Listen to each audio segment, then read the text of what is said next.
রহিম সিফাতটা আল্লাহ, রহিম সিফাতটা কার? আল্লাহ। কিন্তু আল্লাহ তাআলা এই আয়াতের মধ্যে তার হাবিবের ভালোবাসার শ্রদ্ধা জানাতে গিয়ে, তার হাবিবের ভালোবাসার প্রতি শ্রদ্ধা গিয়ে তিনি বলতেছেন রউফুন, রউফ সিফাতটাও আল্লাহ, সিফাতটা আল্লাহ। কিন্তু আল্লাহ তাআলা নিজের সিফাতকে তার রাসূলের প্রতি শ্রদ্ধা জানাতে গিয়ে ব্যবহার করতেছেন যে তিনি রউফ, অত্যন্ত কোমল, রহিম, অত্যন্ত দয়ালু। যে যদি আমি আল্লাহ দেখাতে পারতাম যে আমি কেমন দয়ালু, তো আমি দেখালাম আমার নবী মুহাম্মদ সাল্লাল্লাহু আলাইহি ওয়াসাল্লামের মাধ্যমে যে দেখো একজন মানুষ আরেকজন মানুষকে কি পরিমাণ ভালোবাসতেন, কেমন ভালোবাসতেন।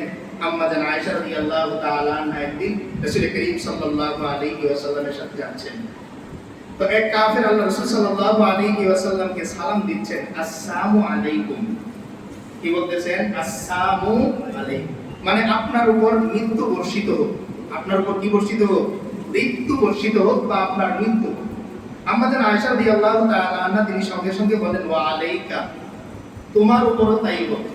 সঙ্গে সঙ্গে আল্লাহ রাসূল সাল্লাল্লাহু আলাইহি ওয়াসাল্লাম হাত ধরলেন, বলেন আয়েশা সাবধান, আমি রাহমাতুল লিল আলামিন, ও না বুঝে আমাকে আসসালামু আলাইকুম বলতে পারে, কিন্তু আমি আমার উম্মতকে এই কথা বলতে পারি না। তিনি সঙ্গে সঙ্গে আম্মা জান আয়েশাকে বললেন তুমি ওয়া আলাইকুমুস সালাম বলেই উত্তর দাও। যেই নবীকে সালাম দেয় মৃত্যু হোক, তিনি উত্তর দেন তোমার উপর শান্তি বর্ষিত হোক। এমন একজন দয়ালু, এমন একজন মায়ার নবী আল্লাহ তাআলা আমাদেরকে দান করেছেন। এরপর অন্য আয়াত, যে আয়াত দিয়ে আমি শুরু করেছিলাম, আল্লাহ তাআলা এই আয়াতের মধ্যে বলেন ওয়ামা আরসালনাকা ইল্লা রাহমাতাল লিল আলামিন, ও নবী দুনিয়ার সমস্ত মাখলুকের জন্য, জীবের জন্য আমি আল্লাহ আপনাকে রহমত স্বরূপ বানিয়েছি। আর অন্য আয়াতের মধ্যে আল্লাহ তাআলা বলেন ওয়ামা কানা আল্লাহু লিউআযিবাহুম ওয়া আনতা ফীহিম ওয়ামা কানা আল্লাহু মুআযিবাহুম ওয়া হুম ইস্তাগফিরুন। আল্লাহ তাআলা বলেন ও বান্দা, দুইটা জিনিস যতদিন পর্যন্ত তোমাদের মধ্যে থাকবে আমি আল্লাহ গ্যারান্টি দিচ্ছি ততদিন পর্যন্ত তোমাদেরকে শাস্তি আমি আল্লাহ দেব না। এক নাম্বার হচ্ছে আমার নবীর সম্মান। আল্লাহ বলেন ওয়ামা কানা আল্লাহু লিউআযিবাহুম ওয়া আনতা ফীহিম। আল্লাহ তাআলা তার হাবিব মুহাম্মদ সাল্লাল্লাহু আলাইহি ওয়াসাল্লামকে বলে ও নবী আপনি আমার কাছে কত দামি, কত সম্মানের জানেন, যতদিন পর্যন্ত আপনি এই পৃথিবীর বুকে আপনি অবস্থান করবেন আমি আল্লাহ গ্যারান্টি দিলাম আবু জাহেল, উতবা, শাইবার মতো ব্যক্তিদেরকেও আমি গজব দেব না। তাহলে কেমন নবী যে যার অবস্থানের কারণে এই মাটিটা আল্লাহর কাছে দামি মাটি হয়ে যায়, যার অবস্থানের কারণে ওই সময়ের মানুষগুলো আল্লাহর কাছে কি হয়ে যায়? দামি হয়ে যায়। স্বর্ণ যুগে তিনি পরিণত করে দিলেন, যে তার সম্মান আল্লাহর কাছে এত বেশি যে আল্লাহ তাআলা বলতেছেন ও আমার হাবিব যতদিন পর্যন্ত আপনি থাকবেন ততদিন পর্যন্ত আবু জাহেলকেও আমি সরাসরি গজব।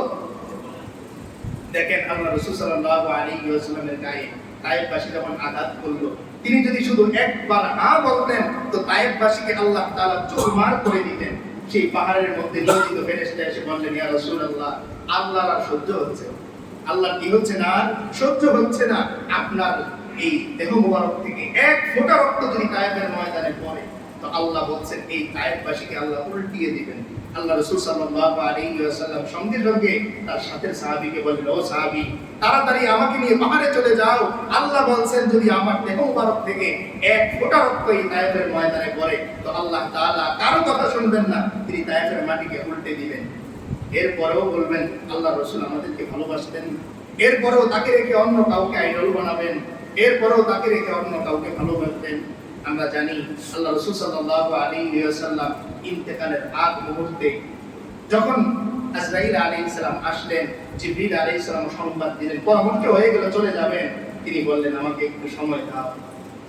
অন্যান্য সবাই মনে করলো হয়তো তার কন্যা হযরত ফাতেমার সাথে তিনি শেষ সাক্ষাৎ করবেন, যেহেতু সবচেয়ে আদুরে ছিলেন তিনি। কিন্তু সঙ্গে সঙ্গে তিনি জায়নামাজ বিছিয়ে আল্লাহর দরবারে হাত তুললেন আর বললেন ও আল্লাহ যতদিন পর্যন্ত আমি এই উম্মতের মধ্যে ছিলাম আপনি তো গ্যারান্টি দিয়েছেন ওদেরকে আপনি শাস্তি দিবেন না, আর যদি আমি চলে যাই আর আপনি যদি ওদেরকে শাস্তি দেন তো আল্লাহ তাআলা আয়াতের কথা স্মরণ করিয়ে দিলেন ওমা কানা আল্লাহু মুআযিবাহুম ওয়া হুম ইস্তাগফিরুন।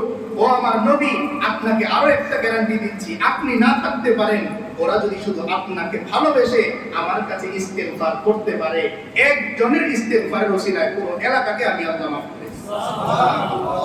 আজকে এত এত জুলুম হওয়ার পরেও কেন আমরা টিকে আছি? কিছু কিছু মানুষ এখনো পর্যন্ত আল্লাহ তাআলার কাছে ইস্তেগফার করে, ক্ষমা প্রার্থনা করে, তাদের চোখের পানির কারণে আমরা এখনো পর্যন্ত স্বাভাবিক জীবন করতেছি। এই জন্য সমাজের শিশু শ্রেণী যারা, বিশেষ করে তাদের প্রতি অত্যন্ত যত্নশীল হওয়া উচিত। ওরা নিষ্পাপ, ওদের দোয়ার উসিলায়, এবং কিছু কিছু মুরব্বী যারা আছেন যাদের দাড়ি সাদা হয়ে গেছে, তাদেরকেও আমাদের অত্যন্ত শ্রদ্ধা করা উচিত, মাথার উপরে রাখা উচিত। তাদের এই নির্ভেজাল চোখের পানির কারণে আল্লাহ তাআলা আমাদেরকে এখনো পর্যন্ত স্বাভাবিক রেখেছে। দেখেন, যুবক বয়সে গুনাহের কারণেই থাকে অন্যরকম। একজন মানুষ যখন জীবনের একটা স্টেপ শেষ করে ফেলে, তখন তার চিন্তা হয়ে যায় যে সবকিছু এখন গুছিয়ে ফেলেছি, এখন আমার কবরের দিকে রওনা হওয়ার জন্য। তাই তাদের চোখের পানিগুলো আল্লাহর কাছে খুব প্রিয়। একটা শিশু বাচ্চা যখন ও আল্লাহর কাছে হাত তুলে চোখের পানি ফেলে, ওর তো গুনাহ নাই, তাই ওর চোখের পানিটাই সমাজের জন্য নাজাতের উসিলা হয়ে যায়। এই জন্য এই দুইটা শ্রেণী, আর বিশেষভাবে দ্বীনের জন্য কাজ করতে হয় যুব শ্রেণীটাকে। আল্লাহ তাআলা আমাদের এই সমাজের যুব শ্রেণীকে দ্বীনের জন্য কাজ করার এবং এই পুরো সমাজের মধ্যে আল্লাহ তাআলা শান্তি, সমৃদ্ধি এবং শৃঙ্খলা আল্লাহ তাআলা দান করেন। এবং বিশেষভাবে আল্লাহ তাআলা আমাদের সকলকে আল্লাহ রাসূল সাল্লাল্লাহু আলাইহি ওয়াসাল্লামের সিরাত এবং জীবন আদর্শকে সামনে রেখে নিজেদের জীবন গড়ে কবরে যাওয়ার তৌফিক দান করেন। আমিন। ওয়া আখিরু দাওয়ানা আলহামদুলিল্লাহি রাব্বিল আলামিন। আমরা যারা সুন্নাত করি, যারা কবর জমা দেই।